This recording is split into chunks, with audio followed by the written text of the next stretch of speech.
My son-in-law called me just an old janitor at dinner. He didn't know I built the building he worked in. Relax, it's not like her dad's ever going to understand what I do for a living anyway. Guy probably still thinks a spreadsheet is something you put on a bed. Brandon said it to his buddy Kyle, across my own dinner table, loud enough that he clearly wasn't trying very hard to keep it from me. Then he laughed, forked a piece of my wife's pot roast, and added, "No offense, Frank. You were a janitor, right? Building maintenance or something." The whole table went quiet except for the clink of Kyle's fork against his plate. My daughter Michelle's face went the particular shade of red I remembered from her teenage years, right before she'd either cry or start yelling. My wife Dorothy set her water glass down very carefully, the way she does when she's counting to 10 in her head. I finished chewing before I answered him. 31 years in this business taught me that a man in a hurry to respond is usually a man about to say something he'll regret. Something like that, I said. 3 weeks later, Brandon walked into the downtown office tower his company had just leased 4 floors of, wearing a new suit he'd bought specifically to impress his new bosses on his first day in the corner office, and he stopped dead in the lobby, staring at the brass plaque by the elevator bank. The one with my name on it. The one that's been there since 1994. But I'm getting ahead of myself. My name is Frank Delgado. I'm 69 years old. I spent 31 years as a structural engineer and, for the last 14 of those, as the founding partner of Delgado and Ruiz Structural Engineering, the firm responsible for the framework of 11 office towers in this city, including the one Brandon's company had just signed a lease in. I sold my share of the firm 6 years ago when my knees finally told me it was time to stop climbing scaffolding to check load calculations myself. I kept a small office downtown out of habit more than necessity, and I consulted occasionally for old clients who trusted my eye more than the newer generation software models. None of which Brandon knew, because I'd never told him, and because of something my late father used to say, back when he laid brick for other men's buildings and never once saw his name on a plaque anywhere. A man's worth isn't in what he tells people.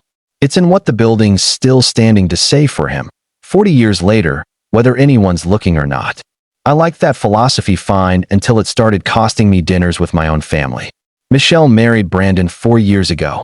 He worked in commercial real estate leasing, the kind of job that requires a confident handshake and a willingness to describe your own quarterly numbers as though they were a personal virtue. He wasn't a bad man. The first time I met him, at Michelle's apartment 4 years ago, he shook my hand, looked me over, work boots, flannel shirt, the same clothes I'd worn to check a foundation pour that morning, and said, "So what do you do, Frank?" "I'm retired now," I said. "Used to do engineering work." "Engineering, huh? Like fixing machines?" "My uncle does that. HVAC systems." I let it sit. I could have corrected him right then. I didn't, partly out of exhaustion. I'd had a long week, and partly because some part of me wanted to see, honestly, without any assistance from my resume, what kind of man was about to marry my daughter. Over 4 years, I got my answer, one dinner at a time. Brandon wasn't cruel in big, dramatic ways. He was cruel in the smaller, more corrosive way, the way that assumes a quiet older man in work clothes has nothing worth hearing, so there's no cost to talking over him, or about him, as though he weren't in the room. At Thanksgiving 2 years ago, he spent 20 minutes explaining commercial real estate cap rates to the table, including to me, in the exact tone you'd use to explain something to a child, apparently having decided I wouldn't understand the concept of a capitalization rate despite having personally engineered the load-bearing structure of 6 buildings he'd since leased space in. I let him explain it. I nodded along. Michelle caught my eye once, apologetic, and I gave her a small shake of my head. "It's fine. Don't worry about it," because it genuinely didn't bother me the way she seemed to think it should. I'd spent 3 decades in an industry where the men pouring concrete and hanging drywall rarely got any credit either, and I'd made my peace, a long time ago, with being underestimated by people who measured worth by the cut of a suit. What had started to bother me was how it seeped into how he treated Michelle.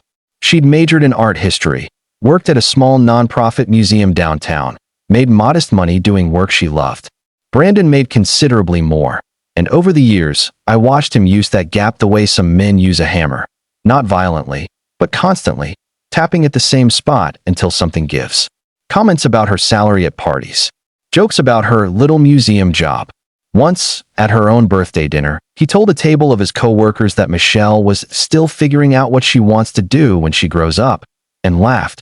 And she laughed too.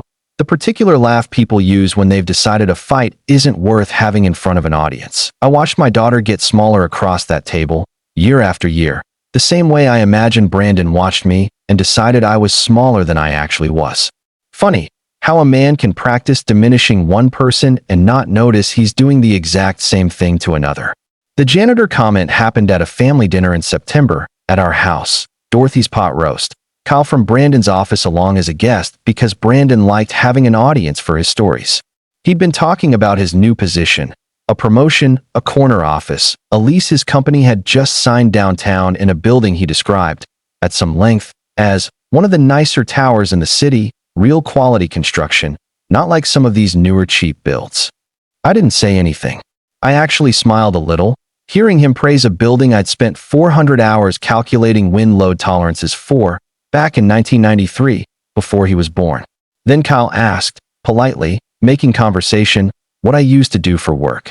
That's when Brandon made his joke. The janitor line. The spreadsheet line. Loud, careless, delivered with the easy confidence of a man who's never once had to wonder whether the room respects him. I said, something like that, and let the dinner move on. Dorothy wasn't as forgiving as I was. In the kitchen afterward, washing dishes, she said, quiet and sharp, Frank, why do you let him talk about you like that? Because it costs me nothing, I said. And it's teaching me something true about him. It's teaching Michelle something too. That it's normal to be talked down to. That landed harder than I expected, because Dorothy was right, and I'd been so focused on my own dignity that I hadn't fully reckoned with what my silence might be teaching my daughter about hers. I thought about that for 2 weeks. I thought about my father, who never got a plaque anywhere, and who would have told me that letting a man underestimate you is a fine strategy right up until it starts costing someone else something. So I made a decision. Not out of anger, though anger was somewhere in the room with me, same as it always is when you watch your child shrink at her own birthday dinner. I made the decision because I finally understood that quiet dignity, held too long past its usefulness, stops being dignity and starts being complicity. I called my old partner, Miguel Ruiz, who still ran the firm. Miguel, I said, who's the leasing broker on the 4th floor build-out at the Kestrel Tower? That's Brandon's company, isn't it? Michelle's husband. It is. What do you need, Frank? Nothing dramatic. I want to be there the day they move in. That's all. Miguel laughed, the particular laugh of a man who'd known me for 30 years and understood exactly what kind of nothing dramatic I meant. The Kestrel Tower had been the 3rd building I'd ever designed the structural framework for. Back in 1994, 6 years into my career, young enough that I'd fought hard for every calculation the senior partners had wanted to second-guess. It was, and remains, one of the buildings I'm proudest of, an unusual cantilevered design over the plaza entrance that half the engineers in the city told me wouldn't hold, right up until it held, for 30 years and counting, through 2 earthquakes that cracked windows in newer buildings 3 blocks away and left the Kestrel Tower without so much as a hairline fracture. There's a brass plaque by the elevator bank, put there by the original developer as a courtesy, listing the architect, the general contractor, and the structural engineer of record. Frank Delgado, P. It's small.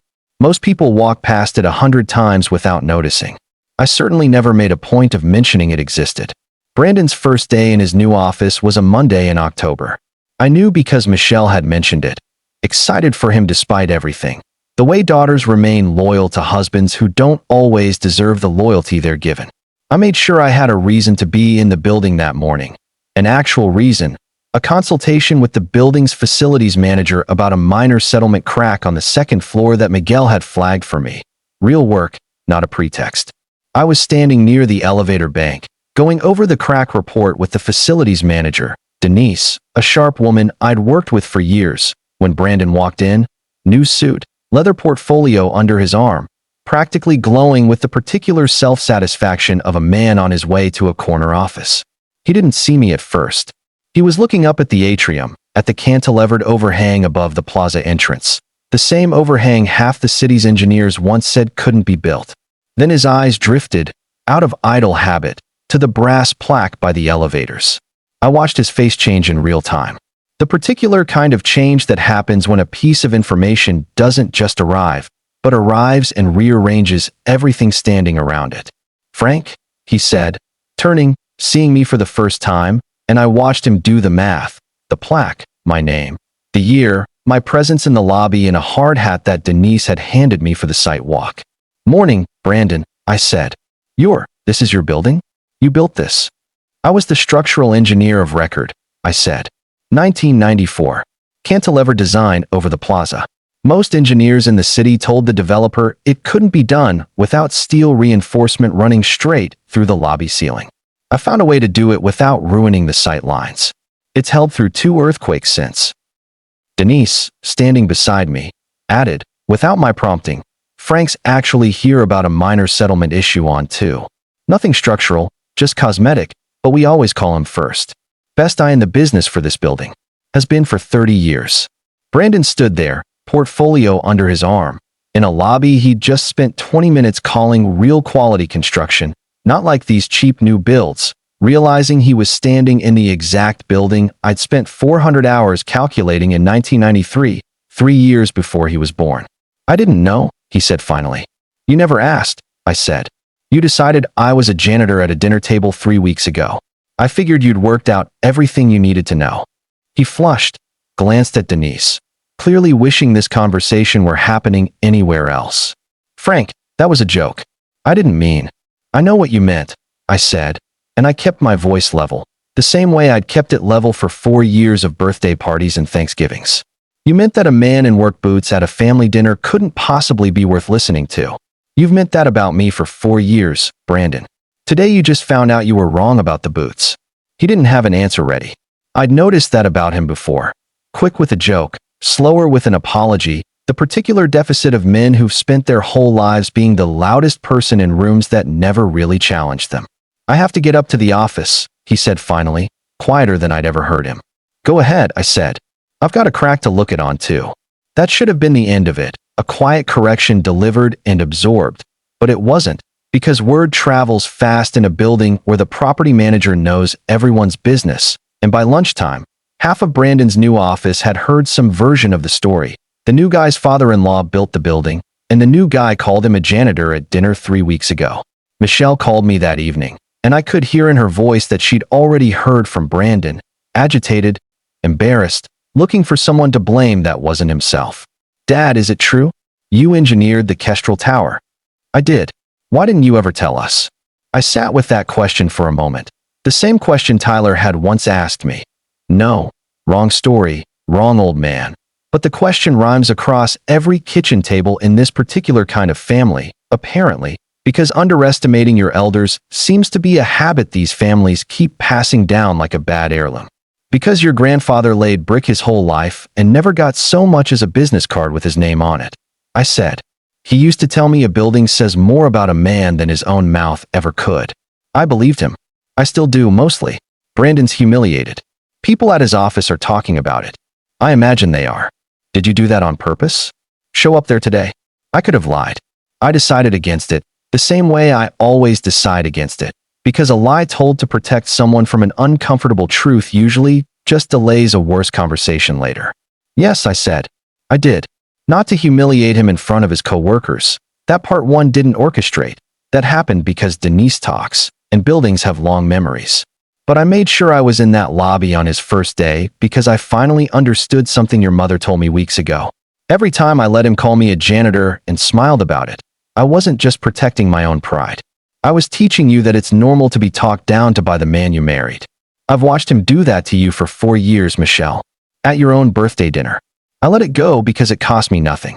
It's costing you plenty. She was quiet for a long time on the other end of the line. When she spoke again, her voice had changed. He does that, doesn't he? He's done that for years. I think you already knew that, I said gently. I think you've known it longer than I have. She didn't say anything to that, which told me more than an answer would have. Brandon didn't call me for a week. Michelle told me, later, that he'd spent most of that week quieter than she'd ever seen him, turning the whole thing over, embarrassed not just in front of his coworkers, but in some deeper way he apparently hadn't expected to feel. He finally came to see me on a Saturday, alone, without Michelle, standing on my porch in jeans instead of a suit for the first time since I'd known him. "Can I come in?" he asked. I let him in.